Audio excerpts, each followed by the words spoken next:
네, 시간이 되었습니다.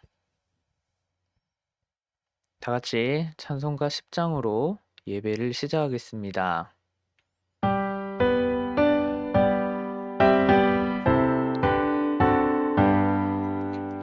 전능왕 오셔서 주 이름 찬송케 하옵소서. 영광과 권능의 성부여 오셔서 우리를 다스려 주옵소서. 강생한 성자여 오셔서 기도를 들으소서. 택하신 백성들 복 내려주시고 거룩한 마음을 주옵소서. 위로의 주 성령 오셔서 큰 증거 주옵소서. 전능한 주시여 각 사람 맘에서 떠나지 마시고 계십소서. 성삼위일체께 한없는 찬송을 드립니다. 존귀한 주님을 영광 중 배우고 영원히 모시게 하옵소서. 아멘.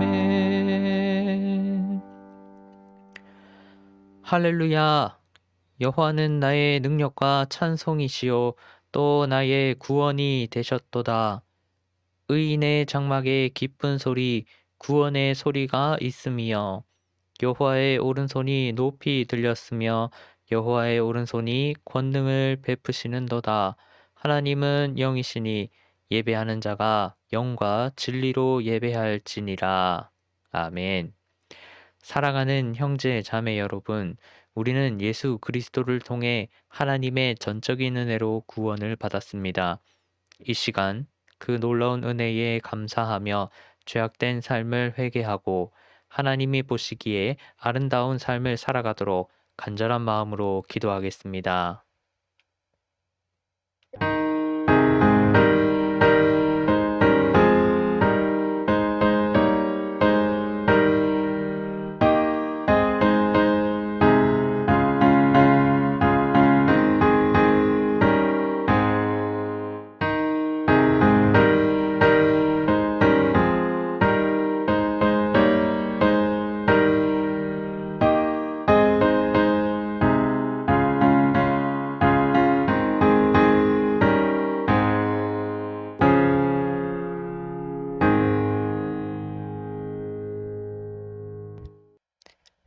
그러므로 우리는 긍휼하심을 받고 때를 따라 돕는 은혜를 얻기 위하여 은혜의 보좌 앞에 담대히 나아갈지니라.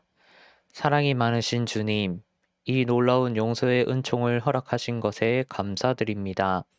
죄로 인해 잃어버렸던 구원의 기쁨과 감격을 회복하게 하신 것을 감사드립니다. 이제 우리를 다시 성령의 능력으로 충만하게 하셔서 죄악으로부터 승리하게 하시고 하나님의 자녀다운 모습으로 살아가게 하옵소서. 예수님의 이름으로 기도드립니다. 아멘. 다 같이 사도신경으로 신앙을 고백하겠습니다. 전능하사 천지를 만드신 하나님 아버지를 내가 믿사오며 그 외아들 우리 주 예수 그리스도를 믿사오니 이는 성령으로 잉태하사 동정녀 마리아에게 나시고 본디오 빌라도에게 고난을 받으사 십자가에 못 박혀 죽으시고 장사한 지 사흘 만에 죽은 자 가운데서 다시 살아나시며 하늘에 오르사 전능하신 하나님 우편에 앉아 계시다가 저리로서 산자와 죽은 자를 심판하러 오시리라. 성령을 믿사오며 거룩한 공회와 성도가 서로 교통하는 것과 죄를 사하여 주시는 것과 몸이 다시 사는 것과 영원히 사는 것을 믿사옵나이다. 아멘. 오늘 주시는 하나님의 말씀은 마태복음 25장 1절에서 13절입니다. 마태복음 25장 1절에서 13절을 제가 봉독하겠습니다. 그때에 천국은 마치 등을 들고 신랑을 맞으러 나간 10처녀와 같다 하리니 그 중에 5은 미련하고 5은 슬기 있는 자라. 미련한 자들은 등을 가지되 기름을 가지지 아니하고 슬기 있는 자들은 그릇에 기름을 담아 등과 함께 가져갔더니 신랑이 더디 오므로 다 졸며 잘세. 밤중에 소리가 나되 보라 신랑이로다 맞으러 나오라 하매 이에 그 처녀들이 다 일어나 등을 준비할세. 미련한 자들이 슬기 있는 자들에게 이르되 우리 등불이 꺼져가니 너희 기름을 좀 나눠 달라 하거늘 슬기 있는 자들이 대답하여 이르되 우리와 너희가 쓰기에 다 부족할까 하노니 차라리 파는 자들에게 가서 너희 쓸 것을 사라 하니 그들이 사러 간 사이에 신랑이 오므로 준비하였던 자들은 함께 혼인잔치에 들어가고 문은 닫힌지라. 그 후에 남은 처녀들이 와서 이르되 주여 주여 우리에게 열어 주소서. 대답하여 이르되 진실로 너희에게 이르노니 내가 너희를 알지 못하노라 하였느니라. 그런즉 깨어 있으라. 너희는 그날과 그때를 알지 못하느니라. 아멘.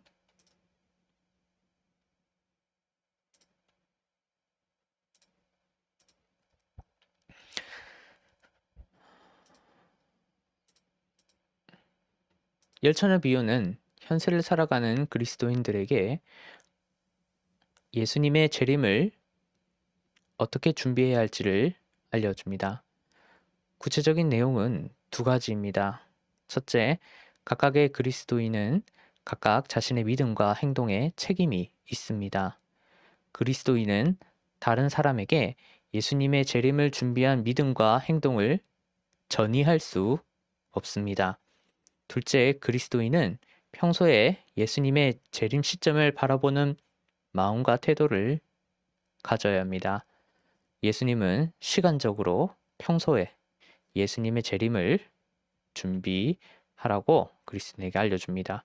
오늘은 깨어 있어야 할 들러리, 깨어 있어야 할 들러리라는 제목으로 은혜를 나눕니다. 마태복음 25장에서 예수님은 현세가 멸망하는 시기를 대비하며 달리 말해 예수님이 재림하는 시기를 대비하며 모든 인간이 심판받는 시기를 대비하며 현세를 살아가는 그리스도인들에게 있어야 할 3가지 모습을 알려줍니다. 예수님은 3개의 비유를 통해 현세를 살아가는 그리스도인들에게 있어야 할 3가지 모습을 알려줍니다. 3개의 비유를 종합하면 현세를 살아가는 그리스도인들은 현세의 멸망을 어떻게 대비해야 할지를, 예수님의 재림을 어떻게 준비해야 할지를, 성자 하나님의 심판을 어떻게 대비해야 할지를 알게 됩니다. 예수님은 현세를 살아가는 그리스도인들에게 3가지를 명심하도록 합니다. 3가지 비유 중 달란트 비유는 예수님의 재림을 바라보며 하나님이 위탁하신 것을 활용해 소득을 내어야 함을 명령합니다. 그리고 양과 염소 비유는 예수님의 재림을 바라보며 하나님을 섬기는 다른 가난한 그리스도인을 섬겨야 함을 명령합니다.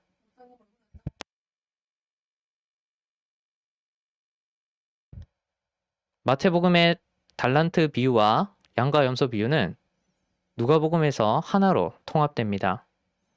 달란트 비유와 양과 염소 비유는 누가복음에서 문화 비유로 다루어집니다. 마태복음과 누가복음은 예수님이 평소에 다양한 상황에서 반복적으로 언급하셨던 여러 중복되는 설교를 저자의 의도에 따라 각각 다른 맥락과 관점에서 기록합니다.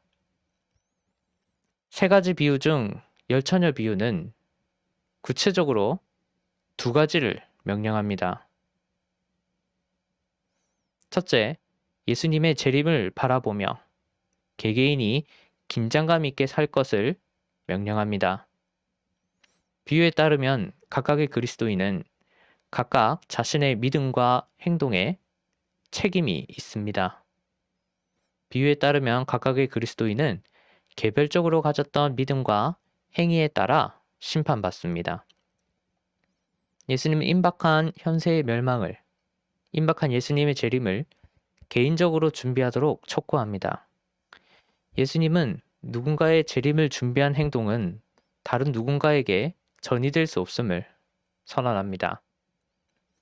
둘째, 평소에 예수님의 재림을 바라보는 마음과 태도를 지닐 것을 명령합니다. 비유에 따르면 평소에 예수님의 재림을 준비한 사람과 그렇지 않은 사람이 있습니다.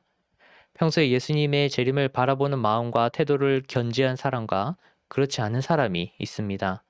그리고 그들은 심판의 날에, 재림의 날에 구분됩니다.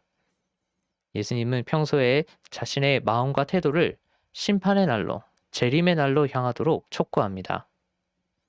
예수님은 예수님이 재림한 이후에 그리스도인다운 행동을 해봐야 곧 맞이할 심판의 결과를 바꿀 수 없음을 선언합니다. 예수님은 당대의 사회적, 문화적 배경을 열처녀 비유에 반영합니다. 열처녀 비유는 예수님 당시의 결혼식과 결혼 관습을 반영합니다. 예수님 당시 유대인들은 일반적으로 결혼 전 약혼을 했습니다. 약혼하려는 남자는 약혼하려는 여자의 집에 찾아가 여자의 부모에게 상당한 액수의 돈을 지불했습니다. 이는 딸을 아내로 주는 것에 대한 감사의 표시였습니다. 약혼하려는 여자의 부모에게 값을 지불한 후 신랑은 여자를 아내로 맞이할 수 있었습니다. 여자의 부모가 돈을 받은 후 남자는 약혼하려는 여자에게 포도주를 따라 주었습니다. 이 포도주는 나는 당신을 아내로 맞이하고 싶습니다. 이 잔을 마셔서 나의 아내가 되어주기를 바랍니다를 의미했습니다. 그리고 여자는 포도주를 마셔서 약혼을 승낙했습니다. 이후 남자는 여자의 집을 떠나기 전 여자에게 선물을 줬습니다. 이것은 약혼을 받아준 데에 대한 감사의 표시이며 잠시 떨어져 있는 동안에도 자신을 기억해달라는 의미였습니다. 이 선물은 내가 당신과 함께 살아갈 집을 준비한 후 다시 와서 당신을 새로운 집으로 데려가겠습니다를 의미했습니다. 약혼 기간은 결혼식까지의 기간은 보통 1, 2년이 소요됐습니다. 이 기간 동안 결혼할 남자와 여자는 거의 만나지 않고 각자 자기 집에서 결혼을 준비했습니다. 약혼 기간을 최소한 1년으로 잡은 데에는 남자가 집을 준비할 뿐만 아니라 약혼녀의 순결을 확인하기 위한 목적이 있었습니다. 만일 남자가 집을 준비하지 않거나 여자가 순결을 지키지 않는다면 결혼이 성립될 수 없었습니다. 약혼식이 있은 후 1, 2년 동안 신랑이 결혼할 준비를 완료하는 동안 신부는 언제 신랑이 신부를 데리러 올지 모르기 때문에 적절한 때가 되면 미리 오겠다고 정한 날짜가 다가오면 만반의 준비를 해야 했습니다. 신부는 언제든지 신랑이 데리러 오기만 하면 즉시 결혼을 할 수 있도록, 결혼식을 올릴 수 있도록 준비해야 했습니다. 이후 적절한 때가 되면 신랑의 아버지는 미리 신부의 집으로 사람을 보내 정확한 결혼식 날짜를 알려줬습니다. 신랑의 아버지는 정확한 그 날짜에, 결혼식 날짜에 신랑을 신부의 집으로 보냈습니다. 아버지 허락을 받고 신랑이 그 날짜에 신부의 집으로 향할 수 있었습니다. 결혼식 날짜에 신부는 자신의 친구 10명을 들러리로 세웠습니다. 10명의 들러리는 신랑의 도착을 기다리는 동안 신부의 집에서 신부와 함께 대기했습니다. 연병의 들러리들은 각자의 횃불과 기름과 흰 옷을 준비하여 결혼식에서 맡은 일을 행했습니다. 본문에 언급되는 신랑을 맞으러 나간 10명의 처녀는 신부의 친구들, 즉 들러리입니다. 일반적으로 그녀들은 아직 결혼을 하지 않았기 때문에 처녀로 불렸습니다. 이때 유대인의 결혼식, 즉 혼인잔치는 해가 진 이후에 유대력으로 오늘과 내일의 경계에서 해가 지고 달이 뜨는 경계에서 한국력으로 따지면 대략 오후 6시쯤에 시작되었습니다. 신랑과 신부는 결혼식 전날 오후 6시부터 결혼식 당일 오후 6시까지 금식한 후 결혼식을 혼인잔치를 시작했습니다. 신랑과 신부는 이틀을 금식하며 경건하게 결혼식을 준비했습니다. 결혼식이 시작된 후 즐겁게 신랑과 신부가 식사를 할 수 있었습니다. 결혼식이 늦게 시작되었기에 신랑이 신부의 집에 도착하는 시간은 주로 밤이었습니다. 신랑이 신부의 집으로 향하는 동안 점점 밤이 깊어졌습니다. 들러리들은 신부의 집문 밖에 나가서 미리 준비한 횃불과 기름으로 길을 밝혀야 했습니다. 들러리들은 신랑이 신부의 집에 도착할 때 신랑을 환영해야 했습니다. 신랑이 신부의 집으로 들어가는 상황은 결혼식의 절정이었습니다. 신랑은 들러리들을 포함해 신부의 집에서 대기 중이던 사람들로부터 큰 환영을 받았습니다. 신랑은 화려한 조명과 박수와 음악에 둘러싸여 신부의 집에 들어갔습니다.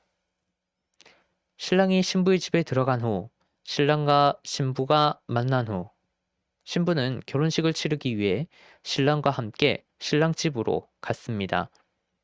신랑과 신부가 신랑 집에 도착하면 후파 밑에서 일종의 작은 천막 밑에서 결혼식을 시작했습니다.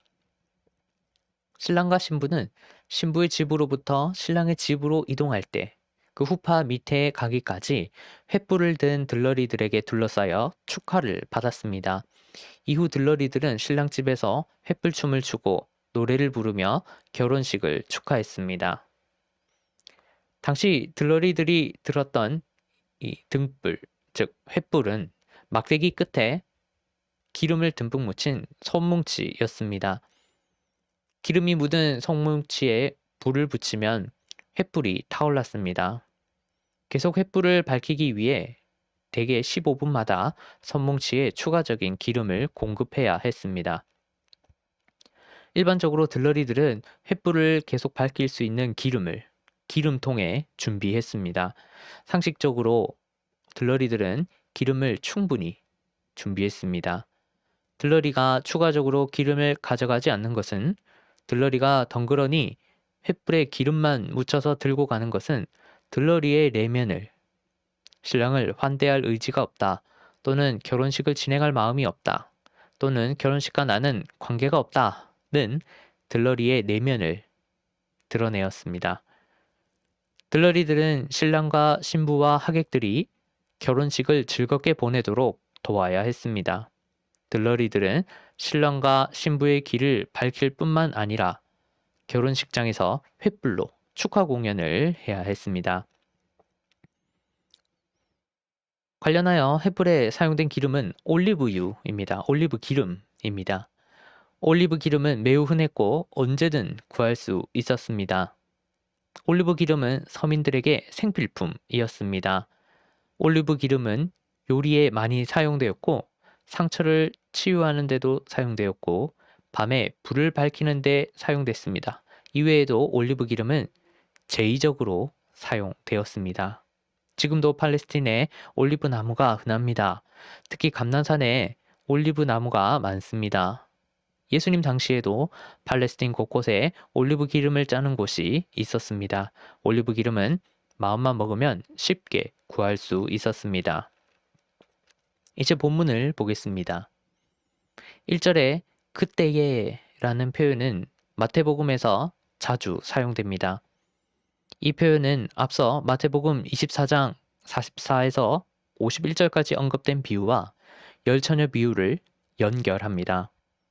이 표현은 마태복음 24장 50절에 언급된 예수님의 재림 시기를 받습니다. 이 표현은 열처녀 비유를 예수님의 재림 시기와 관련시킵니다. 또한 1절에 천국은 마치 열처녀와 같다라는 표현은 열처녀 비유가 천국과 관련됨을 선언합니다. 예수님은 천국을 설명함에 있어 알레고리적인 표현을, 수사학적인 표현을 사용합니다. 1절을 종합하면 예수님이 재림한 직후 천국에 들어가기 직전 그리스도인에게 일어날 상황은 예수님이 도착한 직후, 신랑이 도착한 직후 결혼식에 들어가기 직전 10명의 들러리들에게 일어난 상황과 같습니다. 다시 말해 비유에서 신랑은 그리스도에 해당하고 비유에서 신랑이 더디 도착함은 재림이 더디게 임하는 것에 해당하고 비유에서 슬기로운 들러리와 미련한 들러리는 슬기로운 그리스도인과 미련한 그리스도인에 해당하고 비유에서 미련한 들러리들을 향한 신랑의 정죄, 결혼식장의 문을 닫는 것은 미련한 그리스도인들을 향한 예수님의 정죄, 천국 문을 닫는 것에 해당합니다. 2에서 4절입니다. 비유에서 마태복음은 마태복음의 일반적인 수사학을 사용합니다. 바로 슬기로움과 미련함, 프로니모이와 모라이의 대조입니다. 각각의 단어는 마태복음에서 지혜로움과 어리석음으로 번역되기도 합니다. 각각의 단어는 누군가의 통찰력 또는 예지력이 뛰어난과 누군가의 통찰력 또는 예지력이 비난받아 마땅할 만큼 비이성적임을 뜻합니다. 마태복음 곳곳에서 지혜로운 자와 어리석은 자가 대조되는데요. 일반적으로 마태복음에서 지혜로운 자와 어리석은 자는 구원받는 자와 그렇지 못한 자로, 하나님께 속한 자와 그렇지 못한 자로 다루어집니다. 예를 들면 산상설교의 끝부분에 있는 마태복음 7장에 있는 집을 짓는 비유가 있습니다. 이때 지혜로운 건축자와 어리석은 건축자가 대조됩니다. 마태복음 7장 26절에서 예수님은 예수님의 말씀을 들으나 행하지 않는 자를 모래 위에 집을 지은 사람으로 비유합니다. 예수님은 예수님의 말씀을 들으나 행하지 않는 자를 통찰력 또는 생각이, 예지력이 비난받아 마땅할 만큼 비이성적인 자로 기본적인 재반 사항조차 파악하지 않아 마땅히 마음과 태도를 집중할 곳에 집중하지 않아 최소한의 준비조차 되어 있지 않아 당연히 좋지 않은 결과를 얻게 될 자로 규정합니다. 또 예를 들면 마태복음 24장 끝부분에 있는 지혜로운 종과 악한 종 비유가 있습니다. 이때 지혜로운 종과 악한 종이 대조되며 지혜로운 종이 충성된 종과 동의어로 다루어집니다. 마태복음 24장 끝부분에 있는 지혜로운 종과 악한 종 비유는 마태복음 25장 첫 부분에 있는 열처녀 비유와 함께 마태복음 24, 25장의 중심을 이룹니다. 그리고 두 비유는 긴밀히 연결됩니다. 언급하였듯 예수님은 열처녀 비유를 시작할 때 그때라는 표현을 통해 열처녀 비유와 지혜로운 종과 악한 종 비유를 연결합니다. 예수님은 24장 끝부분과 25장 첫 부분을 연결하여 지혜로운 들러리들에게만 구원이 있음을, 충성스러운 들러리들에게만 구원이 있음을, 평소에 맡은 임무에 마음과 태도를 집중하는 들러리에게만 구원이 있음을 선언합니다. 특히 3절은 5 들러리가 미련하다고 표현된 이유를 명백히 밝힙니다. 이는 여분의 기름을 준비하지 않았기 때문입니다. 여분의 기름을 준비하지 않은 것을 보면 평상시 그녀들의 마음과 태도를 엿볼 수 있습니다. 그녀들은 결혼식 자체와 자신들이 결혼식에서 맡은 임무에 관심이 없었습니다. 그녀들은 구체적인 예식의 진행 과정과 각각의 순서에 대해 완벽하게 무지했습니다. 그녀들은 결혼식이 어떻게 진행되는지도 들러리가 무엇을 하는 자리인지도 몰랐습니다. 그녀들은 결혼식이 자신들과 상관없다는 마음과 태도를 견지했습니다. 당대의 횃불은 한번 불이 꺼지면 다시 켜기 어려웠습니다. 횃불이 꺼지면 심지를 막대 끝에 다시 매달아야 했습니다. 이는 매우 오래 시간이 걸리는 작업이었습니다. 이에 들러리들은 횃불에 꾸준히 기름을 먹여야 했습니다. 그녀들은 신랑을 맞이하고 결혼식에서 횃불춤을 추기 위해, 결혼식의 시작부터 끝까지 횃불을 밝히기 위해 충분히 많은 여분의 기름을 준비해야 했습니다. 그런데 그녀들은 들러리로서 기본적으로 갖춰야 할 마음과 태도가 없었습니다. 여분의 기름을 준비하지 않았습니다.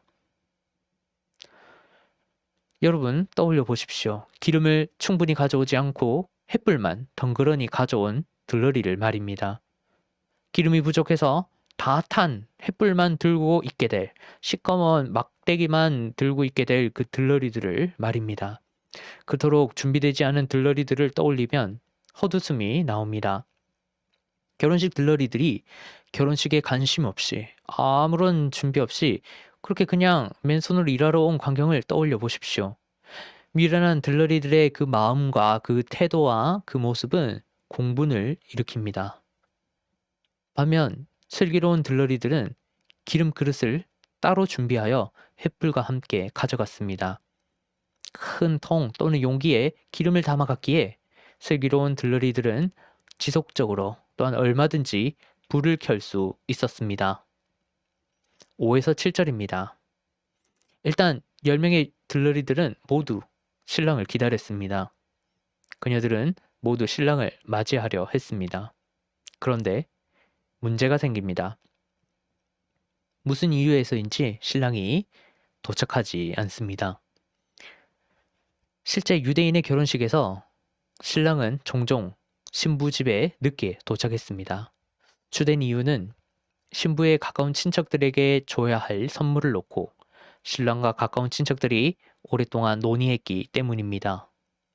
신랑은 신부의 친척들에게 주어야 할 선물을 조율하다가 종종 신부의 집에 덜이 도착했습니다. 또한 신랑의 집이 신부의 집과 먼 경우가 있었습니다. 옛날에는 2000년 전에는 길이 좋지 않았습니다. 지금도 성북구 정릉에서 서울 중구 서울역까지 걸어가려면 하루 종일 걸립니다. 하물며 신랑이 저녁에 출발하면 금세 주위가 컴컴해졌고 최근에 비라도 왔다면 엉망이 된 도로를 지나야 했습니다. 신랑은 여러 난관을 뚫고 신부의 집에 도착해야 했습니다. 얼마나 시간이 많이 지났는지 신랑을 기다리던 처녀들이 모두 잠듭니다. 여기서 들러리들이 잠든 것은 신랑을 기다리다가 상당히 어두운 밤이 되었음을 의미합니다. 들러리들은 신랑의 도착을 기다리다가 자연스럽게 잠듭니다. 관련하여 비유는 신랑의 도착이 늦어짐으로 인해 들러리들이 잠드는 것을 자연스러운 현상으로 묘사합니다. 졸다가 모두 잠에 떨어진다라는 일련의 표현은 밤이 깊어져서 정상적으로 깨어있기 힘든 상태에 해당합니다. 들러리들은 오랫동안 기다리다가 밤이 깊어지자 자연스럽게 졸았습니다. 그리고 그 사이에 횃불에 묻은 기름과 솜이 거의 소진됩니다. 이후 마침내 신랑이 도착합니다. 모든 들러리들은 신랑이 근처에 왔다는 외침을 듣고 일어나 횃불을 준비하려 합니다. 들러리들은 신랑이 왔다는 소리에 깜짝 놀라 횃불을 손질하려 합니다. 들러리들은 꺼지기 직전에 연기를 내는 횃불에 기름을 죽여 다시 환하게 불을 밝히려 합니다. 들러리들에게 시간이 얼마 없습니다. 10명의 들러리들에게는 갖고 있던 기름을 횃불에 부을 만한 시간밖에 없었습니다. 10명의 들러리는 신랑을 맞이하기 위해 대문으로 뛰어나가야 했습니다. 8, 9절입니다. 8절에 이르러 미련한 들러리들은 자신들의 마음과 태도를 더욱 명백히 드러냅니다. 그녀들은 당황스러운 말을 합니다. 그녀들은 바보 같고 뻔뻔합니다. 그녀들은 들러리로서는 해서는 안 될 말을 합니다. 그녀들은 다른 들러리들에게 기름을 나누어 달라고 말합니다. 미련한 들러리들은 슬기로운 들러리들이 자신의 몫까지 2배의 기름을 준비했기를, 엄청난 양의 기름을 준비했기를 바랍니다. 슬기로운 들러리들은 그녀들의 요구에 함께 나눠 쓸 정도로 기름이 많지 않다고 대답합니다. 지금 기름을 함께 나누어 쓴다면 결혼식 중에 횃불이 꺼질 수 있음을, 어쩌면 결혼식 행렬을 비추지 못하거나 횃불춤을 출 수 없음을 우려합니다. 대신 슬기로운 들러리들은 그녀들에게 기름을 파는 자에게 가서 기름을 사오라고 말합니다. 그녀들의 대답은 슬기롭습니다. 그녀들은 결혼식에 집중합니다. 그녀들은 결혼식을 잘 진행하는 데에 시선을 고정합니다. 그녀들은 미련한 들러리들과 전혀 다른 마음과 태도를 드러냅니다. 여러분, 어떻게 보면 이 슬기로운 들러리들의 대답은 냉정합니다. 슬기로운 들러리들의 대답은 한편으로 우리를 깜짝 놀래킵니다. 그녀들의 대답은 평범한 인간의 평범한 사고를, 믿음이 없는 사람의 믿음이 없는 사고를 반영하지 않습니다. 기름이 먹일래 좀 나눠줄 수도 있지. 아니면 기름을 늦게라도 사올 수 있지. 라는 사고를 반영하지 않습니다. 슬기로운 들러리들의 대답은 미련한 들러리들에게 조금의 여지도 남기지 않습니다. 그렇습니다. 예수님은 슬기로운 들러리들의 입을 통해 그리스도인들에게 예수님의 재림을 준비해야 할 자들에게 분명하게 선언합니다. 예수님은 내가 재림할 때 나의 재림을 맞이하려고 했던 그 마음과 태도를 보여라. 평소에 항상 만반의 태세를 갖추어라. 기름을 준비해야 한다는 것을 파악하고 내가 언제 재림하든 재림하는 때에 불을 켜놓아라. 그리고 개별적으로 개개인이 나의 재림을 준비해라. 아무도 각자가 준비해야 할 것을 다른 사람이 대신해 줄 수 없다라고 선언합니다. 어떤 일이든 마찬가지입니다. 일을 맡은 사람은 정해진 기회와 상황 하에서 열심히 일을 수행하여 만족스러운 결과를 내어야 합니다. 일을 맡은 사람은 평소에 자신의 마음과 태도를 일을 성취하는 데에 집중해야 합니다. 그리고 중요한 시점에 그것을 행동으로 드러내야 합니다. 그리고 각자가 맡은 일은 아무도 대신할 수 없습니다. 그러나 미련한 들러리들은 어떻습니까? 그녀들은 평소에 자신의 마음과 태도를 신랑이 오는 시점에 두지 않습니다. 그녀들은 들러리로서 기본적으로 갖춰야 할 마음과 태도를 갖추지 않았습니다. 그녀들은 결혼식 자체에 관심이 없었습니다. 그녀들은 신랑과 신부를 축하할 마음이 없었습니다. 그래서 그녀들은 기름을 가져오지 않았습니다. 그녀들은 들러리가 갖춰야 할 최소한의 상식도 갖추지 못했습니다. 10절에서 13절입니다. 일이 잘 풀리지 않자 미련한 들러리들은 급히 기름을 사러 갔습니다. 혼인잔치는 한 마을의 축제였으므로 깊은 밤에도 기름을 살 수 있었습니다. 하지만 당시 결혼식 행렬에 참여하지 않는 사람은 그 누구도 결혼식장에 들어갈 수 없었습니다. 이것은 당시 문화에서 관례였습니다.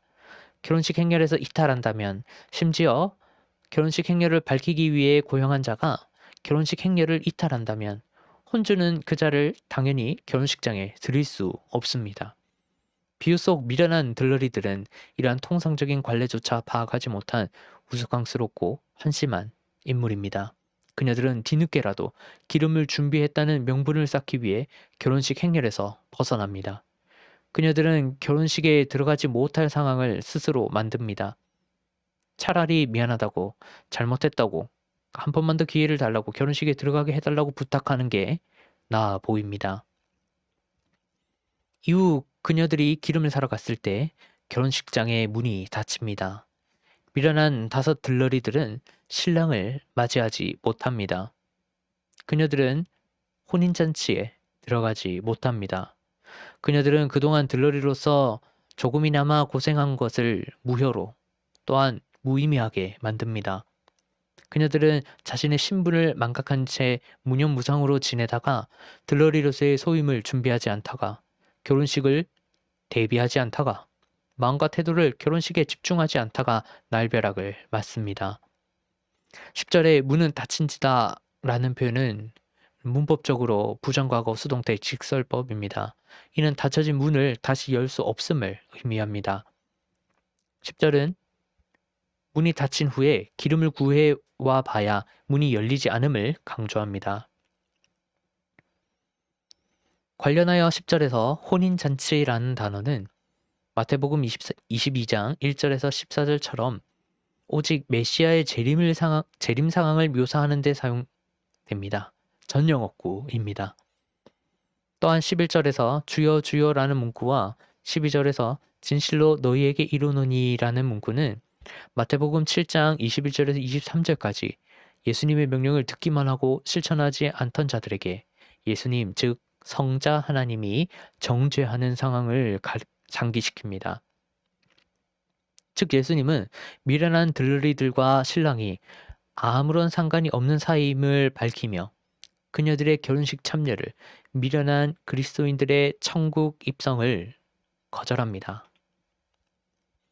13절입니다. 13절에 깨어있으라 라는 명령은 정신적으로 계속 긴장해야 함을 의미합니다.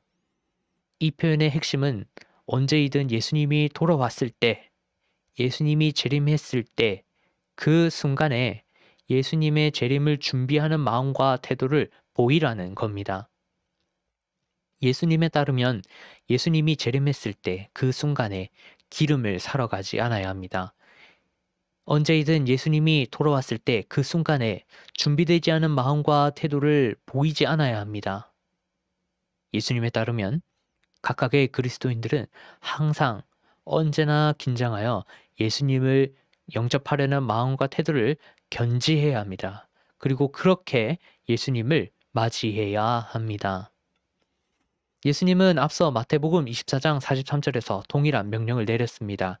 예수님은 도둑이 언제 들어오리라는 것을 알았다면 집주인이 깨어 있을 것이라 말했습니다.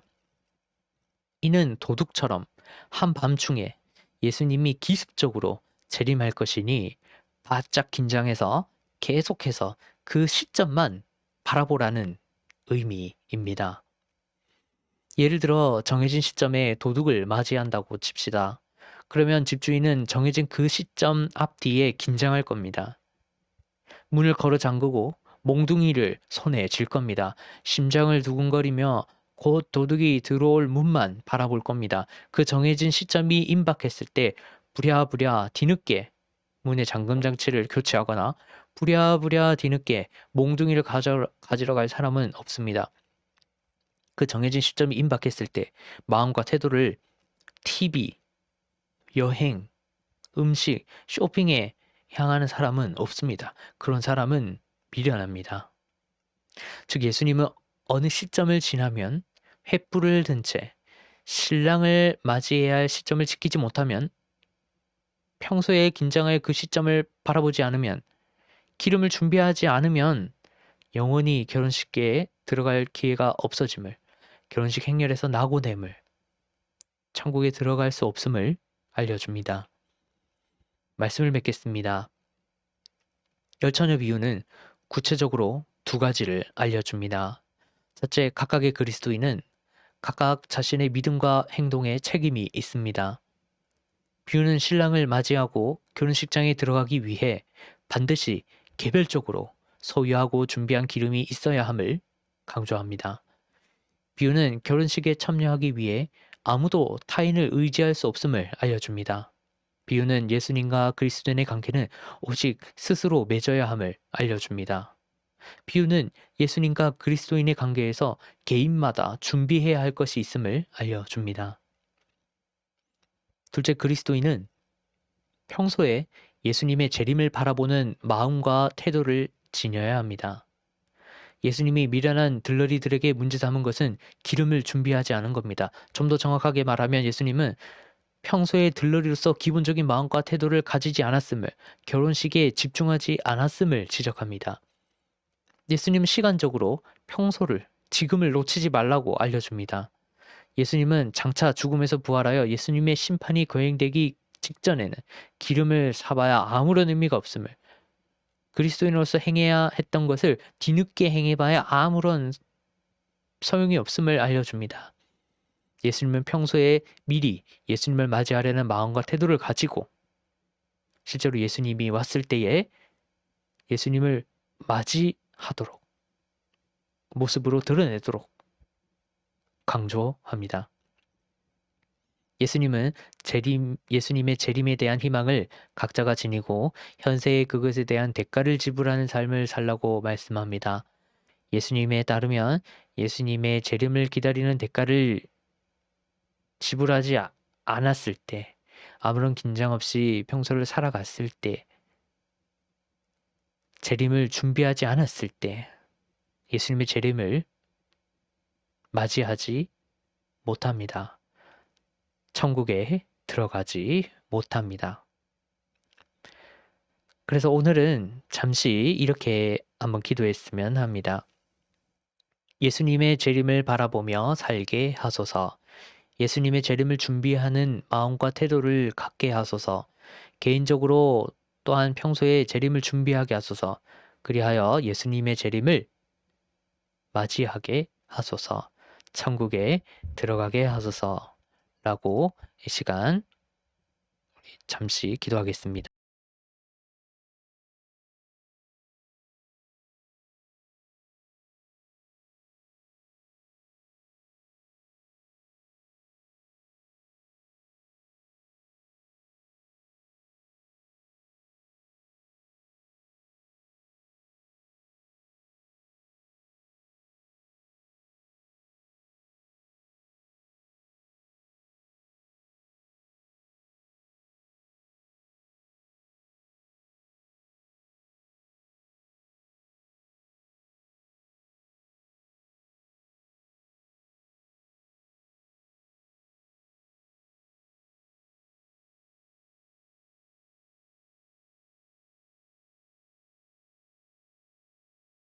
예수님의 재림을 바라보며 살게 하소서. 예수님의 재림을 준비하는 마음과 태도를 갖게 하소서.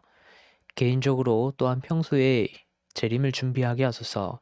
그리하여 재림의 그 시기에 재림을 맞이할 수 있도록 천국에 들어갈 수 있도록 하소서. 하나님, 또한 감사와 순종의 마음을 담아 예물을 드립니다. 이 예물을 기쁘게 받아주시고 하나님이 기뻐하시는 곳에 사용해 주시옵소서. 감사드리며 예수님의 이름으로 기도드립니다. 아멘. 교회 소식입니다. 주일 예배는 온라인으로 드립니다. URL은 주보의 오른쪽 하단을 참고하시기 바랍니다. 주일 예배 방송은 9시 50분부터 송출하려 합니다. 송출한 후 URL에 들어오시면 라이브 화면을 볼 수 있습니다. 방송 화질에 대해서 설명을 드립니다.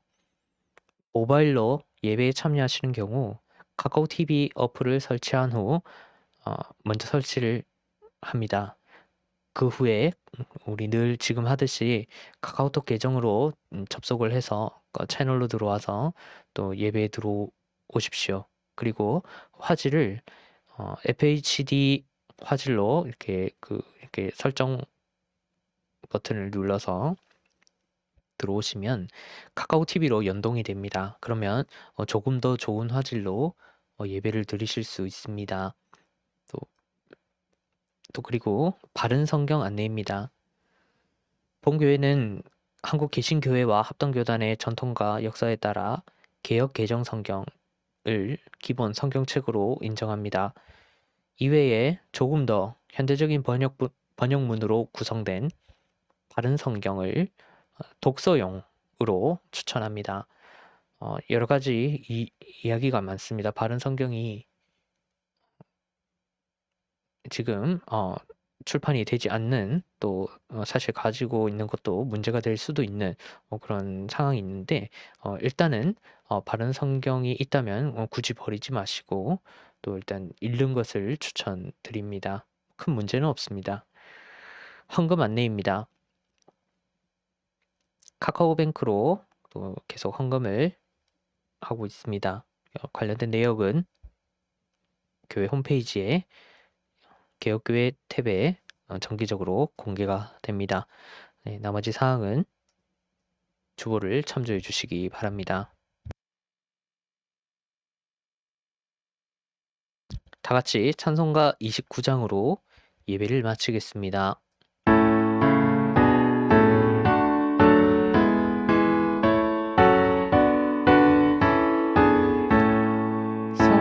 성도여 다 함께 할렐루야 아멘. 주 찬양하여라 할렐루야 아멘. 주 보좌 앞에서 택하시는 이를 다 찬송하여라 할렐루야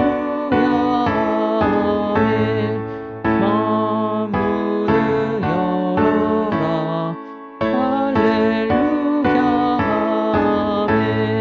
온 하늘을 열라 할렐루야 아멘. 인도자 되시며 친구가 되신 주 그 사랑 끝없다 할렐루야 아멘. 주 찬양하여라 할렐루야 아멘. 찬양은 끝없다 할렐루야 아멘. 거룩한 집에서 주은총기리며 늘 찬송 부르자 할렐루야 아멘. 이제는 우리 주 예수 그리스도의 은혜와 하나님 아버지의 극진하신 사랑하심과 성령님의 함께 하심이 오늘 말씀을 듣고 실천하기를 원하는 모든 사람들 머리 위에 이제로부터 영원토록 항상 함께 있을지어다. 아멘.